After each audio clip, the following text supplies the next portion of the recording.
10 Vim registers! Okay, so I've gotten some questions on stream recently about how do you save multiple snippets of text inside of Vim? And I realized that I really don't have the best understanding of how all the different registers in Vim work. So what I did is I broke down all of the 10 and thought of some use cases for each, and we'll kind of walk through each one. Before we do that, let's give a quick overview of what registers are. So first, registers allow you to save text inside for later retrieval. So if we actually look at our registers, you can always type registers and see all of the registers here. You'll see they're actually all blank. Each one starts with a double quote and then double quote, 0 through 9, A through Z, and then a bunch of special characters here at the bottom. So all of these, we can store different information to be retrieved later from. So if you ever want to access a register, there's two different ways. If you're inside of normal mode, all you do is you always do double quote, whatever register you want to access here. So if I want to access the first register, I would hit 1. And then what do you want to do? You want to paste in that register? P. Now notice, nothing printed out right there. I've got nothing in that register. Let's add something in here. So if I said hello right here, and then I yank this, and I looked inside our registers, you'll see that I have two things right here. One inside 0, one inside this double quoted here, which is actually called the unnamed register, which we'll break down in a second. So let me just grab out this one from 0 right here. So all I have to do is do double quote, 0, P. Boom. You can see right there that we have printed off hello. Now, if we deleted some more stuff out of here, like let's just delete all of this text, you'll see our registers are much more populated. We'll break down exactly why this is in the future. Let me say I want to grab out the 7th item right here, which is also hello. No. Let's grab out the 4th. Let's grab out this reg right here. So it's same as before. This time I'll do it in insert mode. So whenever you're in insert mode, it's actually Control R, then whatever register you want to do. So if I grab 4, boom, we just inserted reg inside of our document, which we pulled from that 4th register. So that's the first breakdown of how registers work in general. And now we're going to walk through each of the 10 registers. Let's do it. What's slab without a name? So the unnamed register is the first register, and it's the one that you're already interacting with. Every time you use any of the following commands, D, C, S, X, or Y, you're yanking, you're deleting, you're changing. You're actually storing text inside this unnamed register and not even realizing it. Every time you're doing P or capital P, you're actually pasting from that unnamed register here. So this is the one that just is you're interacting with all the time, and you don't even realize it. So let's take a look at what this looks like. So first things first, I added a script here called clear regs, which just allows me to clear all of my registers. So here we can look at our registers right now and notice they're all clear. And the one we're talking about right now is the unnamed register. So all registers start with a double quote and then an identifier. So obviously the unnamed one is going to be double quote. How meta. Now you don't have to say double quote. If you just say nothing, it assumes you're talking about that unnamed register. So first, let's actually do something right here. All I'm going to do is I'm going to delete this line. I'm going to do DD. Now that I deleted that line, if I look in my register, you'll notice in the unnamed register that line we deleted is saved right here. We've got call clear regs. Beautiful. Well, let's go down here and let's yank this instead. I'm going to say YY. Yank that full line. Now if I look at my register, you'll notice that unnamed register is now things that populate the named register. Cool. All the time, this thing is just being updated. Now, if ever I do paste, I do a P right here, it's always pasting what's ever in that unnamed register right here. Now, if you want, you can explicitly actually call this register. So I could copy, let's say, this line right here into the unnamed register by naming it, but that's kind of like a little weird. So here's an example of it, though. I do quote, YY. Now, if I look inside my register, by saying quote, I said, hey, in the unnamed register, yank this line. Boom. You can see this very first line. I've got this D and this D right here. So that's pretty much the unnamed register. Using it all the time. Anytime you're deleting text, anytime you're yanking text, it's ending up there. So, hey, you're already using registers. It's not that bad. Let's break down a couple more versions here.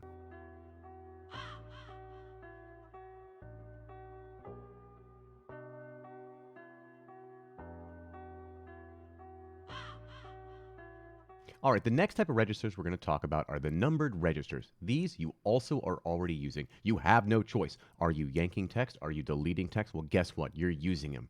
So first, let's show off my empty registers, and I'll give you an example. You can see here that 0 through 9, we got nothing inside of these. Nothing's happened yet. So all I'm going to do right now is I'm just going to yank this line. Line 1 here. YY. Now, if I look inside my registers, you'll notice that the unnamed register has line 1, but also the numbered register 0 does. So the number 0 register always contains your last yanked text. Whatever you yanked, however you yanked it, it's ending up in that number 0 here. Okay, well, let's delete a line now. So if I was to delete line 2, I'll do DD, and then I will check the registers. You'll notice now that line 1 has line 2 in here. So the last thing we deleted ended up in line 1. Now, our yank register was not affected. This number 0 is just staying the last thing yanked. The unnamed register also became the last thing we deleted. Let's delete something else. We'll do DD again. Check the registers, and now you'll see that line 1 here, register 1, is populated with line 3, and the old item that was populating register 1 has been pushed down to register 2. So every time you delete something, whether it be through D, through C, S, or X, it's going to just keep adding into the register and pushing them down this stack. Once something reaches 9, you push something, delete something new, boom, you lost that last register. So it's going to be useful if, let's say, you're working and you go, DD, DD, DD, DD, oh, wait a minute, I needed the third thing ago. Well, no problem. Open up the register. You look inside here and you go, right there. That's what I need. I need this third item right here, line 5. Pretend this is a much more complicated line. So I could just say, okay, let me re-access that thing. So I would say Control 3P. Boom, I got my line 5 back, and it's rescued, and I don't have to worry about that old delete here. So that's pretty nice for just, it's keeping your delete history in case you forgot something. The last thing yanked there's pretty nice. The only thing that's a little funny about it is you got to watch out because certain movements actually it doesn't count as a delete operator. So if you're using the percent or the parentheses or slashes or N, capital N, those type of things, you will see that it doesn't actually store it inside of these delete registers. You can find more info as always inside of help registers. Boom, right there you can see the numbered registers, number 2. Here's all that info I just told you because guess what? It's always in the manual. Boom. Especially small. So small. We cannot achieve much with so small. Okay, the small delete. So this is a little bit of a weird one. I actually don't know of any real use cases for it. This is just the text contained if you delete less than 1 line. Useful, I guess. But it's always contained in your other delete registers. So the only use case I could even possibly think of was, I don't know, you were deleting a bunch of paragraphs and then you knew you deleted one small line and you're like, ooh, where's that one line? Now, beyond it being not that useful, it's also pretty confusing because S works, capital S doesn't work. Lowercase x, capital X works, C, capital C works, D, D, but wait a minute, you try DD, that's not going to work here. Also, it's called small delete, and it says for a single line, but I have not found the limit to where it cuts off. So I experimented up to 300,000 lines, and 300,000 lines still worked. War and Peace did not work, but like if it's small delete, it can still handle 300,000 characters on one line. So I don't really know what this thing's for. I mean, if you find a use case for, tell me, other than impressing people with your obscure Vim knowledge.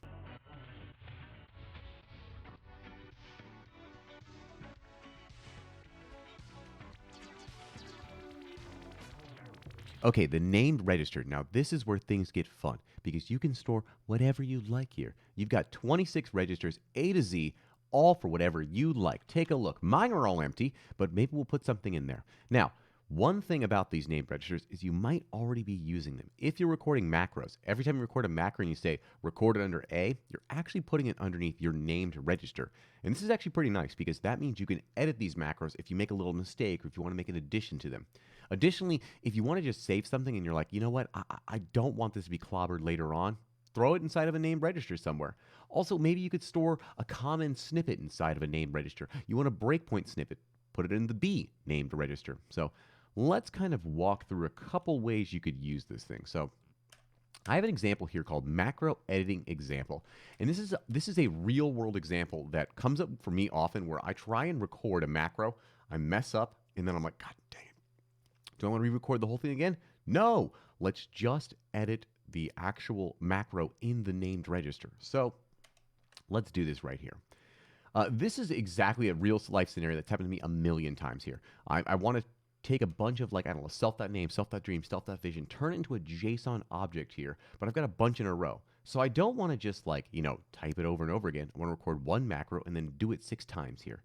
So here, let's take a look at what it would be like if I did this, made a mistake, and then edit the macro. So I'm on the first line here. I would say QA, let's record under the A register here. And I'm going to say YYP, double the line. Then I'm going to put K to go up to the next line here. Now, I would probably want to say DF period to delete all the way up the name here. Now, I would say I to insert, add an exclamation, double quotes, escape, then capital A to the end, double quotes, add a colon, escape again, capital J to bring up on the second line, and then we would say, go to the beginning of the line. And then I would say Q. Beautiful. That's awesome. I think I did it. So then I would maybe save, and then I go down here and I would say QA, and I go, oh, wait a minute. I've messed up here. Two things here. So first is that I forgot to include my comma at the end here. So now I have to go to the end of each of these lines and write comma. The other thing is that now if I wanted to repeat this 6 times, I forgot to go down to the next line. So I'd have to actually run it, move down one, run it, move down one. So I don't want to do this again. So here, let's undo this line, and let's just edit this macro right here. So I can do that actually by just saying let, and then I want to actually overwrite the at A, which is where I recorded underneath the named register under A. We'll say equals quotes. And now here, since I'm in insert mode, whenever you want to access a register in insert mode, it's always control, then A, boom. Here's exactly what I had before. Okay, so here's my previous macro, but I want to edit this thing. So what do I want to change about this? So I'm missing a comma after I do a capital J, right? I bring it up to the same line here, and I need to add a comma here. So when you do capital J, that means I would need to do, I could do, I guess, an I, and then I could do a comma here, and then I would probably need to escape again here. So I'll add an escape right there, which I just did by doing actually Control V escape. That inserts an escape character right there. And then the caret goes to the beginning of the line. So that should add the comma. I think that's correct. And at the very end of this, right, I just want, oh God. Uh-oh, I messed up. Let's do it again. Let's say let at A equals quotes, control A, there it is. At the end of this J right here, I said I, comma, and then I said escape. See, I'm faster than last time. And then after this little caret right here, I want to go J to go down one. I'll press enter, and this means I edited that actual macro right there. Now, if this works correctly, I should go on this line right here. Actually, we can take a look at it. Let's just go reg. There it is right there. I can see the macro recorded under A. And let me just try and run this here. So if I said 5QA, boom, I ran on every line, and I actually did mess up. Whoops, look what I did. The comma is after the colon instead of after the actual self dot whatever example here. So let's escape again. Let's edit one more time. So I'll say let, and I will say at A equals single quote, control A, there it is, single quote. Now, what I messed up here is this I, that is putting it right after the colon. Let me just make this a capital A to hop to the end of the line to insert and then put that comma. Enter. One more time, and here just to show you, I'll say 5 at A, boom. We've got it. There we go. We've done it. So that's one example of like if you wrote a macro, you messed it up, there you go. You could edit it right on the fly. The Bermuda Triangle mystery has been solved. The 3 read-only registers are another set of registers that you're bound to be already using in Vim. If you're using Vim, you're probably already interacting with these. But if you know how they work, you can probably get a little bit more use out of them. So first things first, if you do %, that's the current file. If you do dot, that's the last thing you inserted. Colon is the last command. So if you ever want to know, wait, what file am I in? What did I just type? What did I just run? Vim's got your back with those read-only registers. So let's take a look at them right now. If I call reg, go to the bottom here, you will see that our % is called V, the 3 read-only MD. That's the file I'm in right now. The last command I ran was just RE. I think it was an accident. The last thing I inserted, we've got nothing right here. So let's just insert something. If I say hello, and I go look at my register again, you'll see that we now have hello right here under the dot. Now, what happens if I run dot again? We're actually just pasting the last thing that we inserted right here in that insert mode here. Beautiful, beautiful. What about the current file? Let's say I'm typing, I'm saying hello. I'm in the file. I can't remember the file, no problem. Control R %, insert the current file right into our document. Nice and easy. Finally, let's say if I ran a command, something long like call clear regs.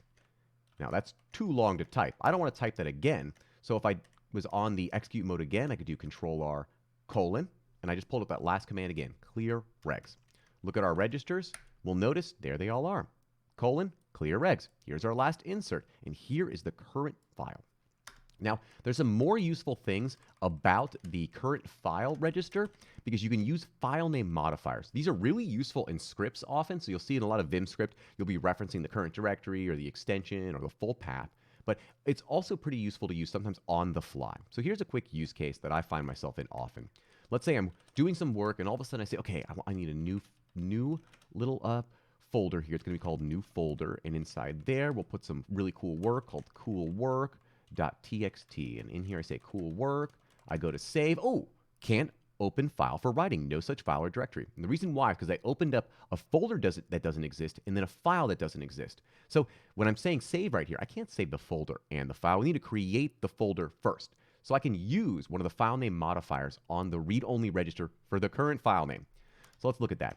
Right here, I'm going to do a colon to execute a command, exclamation point to call out to a shell command here, and I'll say make directory. Well, what directory do I want to make? I don't want to type it by hand. I can just say percent to say current file directory, and let's use the :h modifier to just get the head of the file name, which ends up doing the directory. So see, it actually replaced this make directory with new folder. Now, if I save here, we saved it under new folder coolwork.txt. So I was able to reference the folder inside using the read-only register and not have to, write it by hand or figure out the full path or anything like that. So read-only registers are pretty useful, and truthfully, these file name modifiers have quite a few interesting options. So I'd highly suggest doing help file name modifiers, taking a look through all of these options if you can spell modifiers, and seeing, what other use cases you can get out of here. I mean, look at this. We've got 8, which converts a path to 8.3 short form currently on MS Windows. A reduce file name to be relative to the home directory. Bunch of different stuff. There's even some substitute all occurrences of pat with sub in here. Escape shell characters. Bunch of useful stuff. So if you find any more cool use cases, I would love to also know as well. But in general, that's basically how I use it. Yang means the positive, and yin, the negative.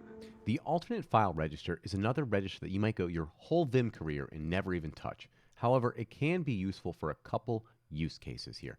So first things first, if you ever look, it's inside of the Octothorpe. So right here you can see double quote Octothorpe, and it says hello txt.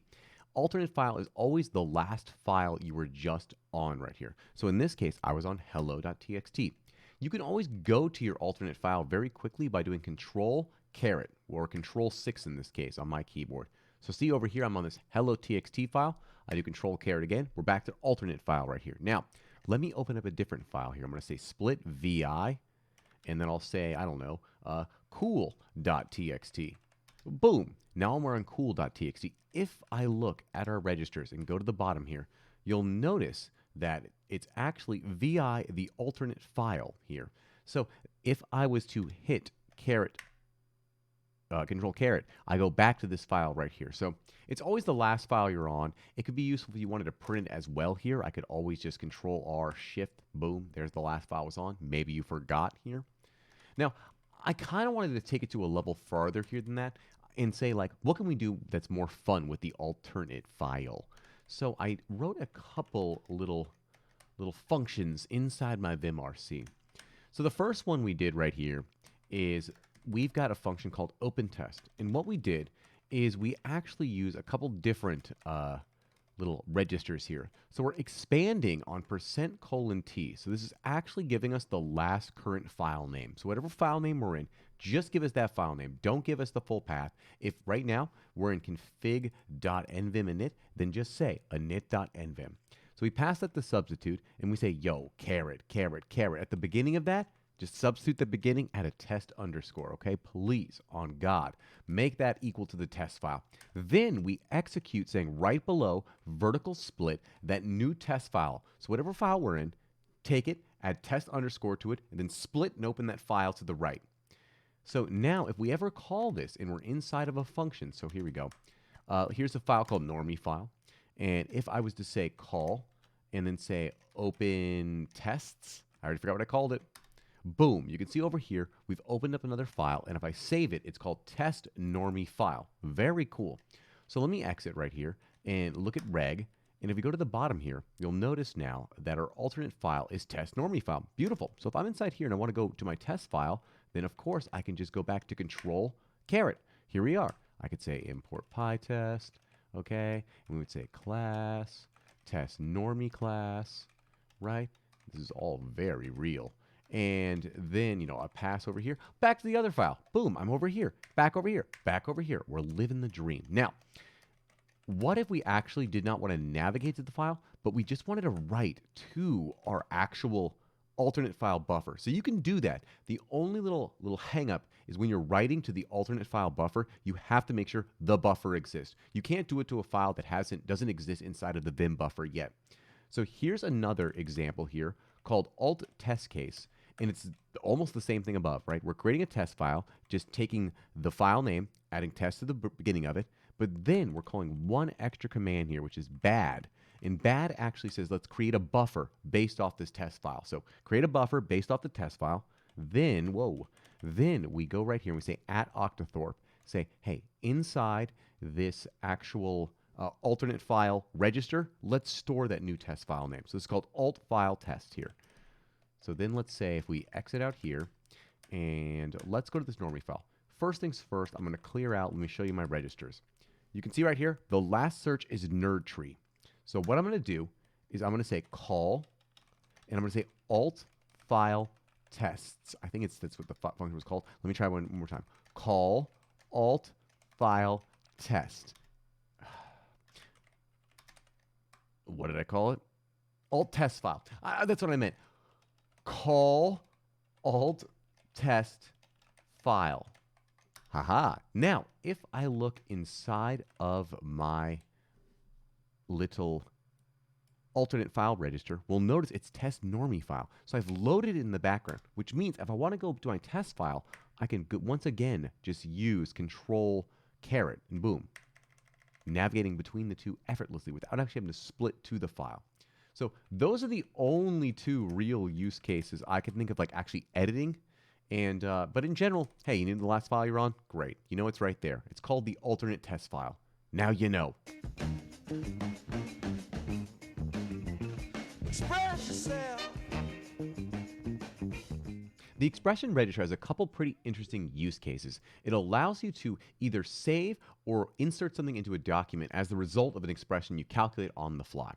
So the way I see it most commonly demonstrated on the internet is just through doing some basic math here. So if I was to just do quote equals, that triggers the expression register. I can just say 108 times 420, boom, paste, there's that number, 453.60, insert it right there in the document. Now, if I was inside of insert mode, I was saying, hello, my name is Begin. I could just say control equals, boom, we're back in there in the expression mode. And I could say, 24 plus, I don't know, a big old number, inserted it right in there. Now, another way I like to personally use it is actually just calling out system commands. So you can call it a system command and have it saved into this buffer right here to easily paste it into a document. For instance, let's say you're like, okay, I'm doing some work here. And I'm like, God, I need a list of all of the current files in this document right here. Well, just let's hit the expression register, say system, open up some quotes, and I'll just say ls. Close the quotes, paste, boom. Here's every single file in that current directory.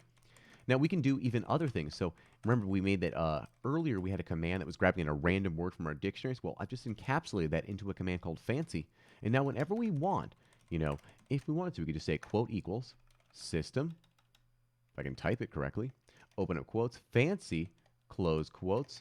And now, if I paste, I've got, supremacist, not the best word there, but here, quote, Nijinsky, ooh, there we go, Bilberry, steepid, unfashionably, sponger. Now, the noticeable thing here is that every time I rerun this command with the dot, it's rerunning the expression, grabbing a new word for me. It's not just grabbing the same word over and over again. So that's a nice little feature of this expression register right here. And if we actually look inside the register, you'll see down here, it's actually saying call system fancy. So that's kind of a little tour of what you can do with the expression register. If you have any other cool use cases, please, someone show me. I want to learn more cool things to do with it. So, by this analogy, a black hole is a kind of bottomless pit. What would happen if you fell in? The black hole register. Okay, so this is another, a little bit more obscure register that you might go your whole Vim career and never use once, but that's no way to live. So first things first, it is notated by the double quote and the underscore. Underscore represents the black hole. So how this works is if you ever want to delete something and you don't want it saved in a register, you can send it to the black hole register. It'll just go into the nothingness, never to be seen again. So maybe let's take a little use case of what this looks like. Let's say you're doing some work in your life and you open up your Neopets file and you went, oh my God, oh no, God, my password's here. That's not good. Oh God, oh God. So you just delete it really quickly with a quick DD. However, what happens to your older brother shows up and says, oh, I know what's going on here. Let's look at the registers. What do we have here? In the first numbered register, we have an old password. Well, that will not do. So let's do this instead. What you could do is first look, we have nothing in a register, is instead, I'm going to delete this into the black hole register. So quote underscore DD.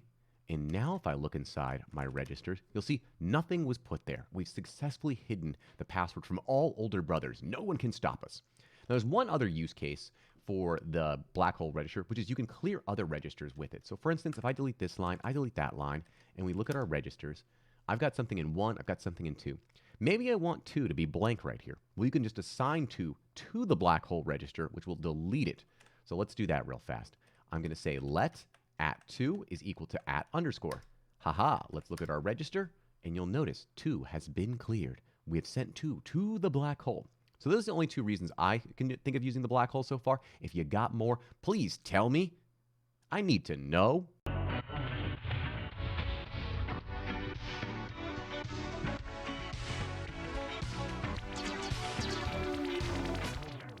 The selection register is one of the registers I really don't like to joke about because if you don't have this one set up correctly, life can be very annoying because this is what lets you copy and paste from programs other than Vim. So a lot of this depends on your operating system as well as your clipboard setup. And I'm not going to take you through like different setups for different OSs. I'll just show you how I personally like to use it. So first things first, there's actually 2 of these. There's a plus and a star. I think on Windows, these are actually just the same thing. And on Linux, there are 2 purposes. One is for your selection, one's for your cut. But I like to treat it as just like a single register, essentially. Never think about the difference between the 2. So let's look at our registers. We can see that it's empty. Nothing in the star, nothing in the plus. Let's go to a different program. Here I am inside of Brave. What I'm going to do is I'm going to do YY, because I'm using Vimium right here, to copy out this URL right here. If I go back to this page and look at our registers, you'll notice at the bottom here, we've populated both the star and the plus register with that URL here, which means if I want to, I can just paste this thing out. Boom, we pasted it out. Now, what about the other direction? I could take this line right here, and I could just copy it really fast, capital V, capital Y. Let's take a look at our register now. And down here, you'll notice that in the plus register only, I have, there is not a joke. This is seriously annoying if you don't figure it out. Bad English right there, but no big deal. And I could paste this into another program here. So let's go back to Brave, new tab, boom, pasted it. This is not a joke. This is serious. No, hopefully it doesn't show up with anything.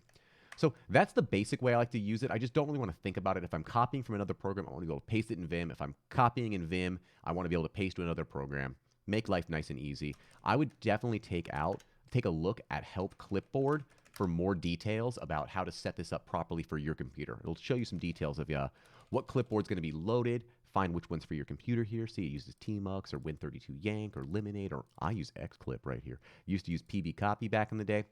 Just figure out what works for your computer, and life can be easy. This is the incredible story of a hunt across Europe, following a trail of clues and documents hidden for centuries that suggests that Leonardo and his workshop used Vim. The last search register. Makes pretty good sense, it's last. Now, it's also a pretty useful one.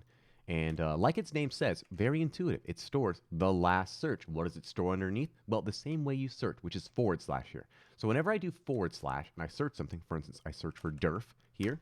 If I look at our registers and go to the bottom, you'll notice there the / stores that last search DERF right here, which means I can use this in a couple different ways.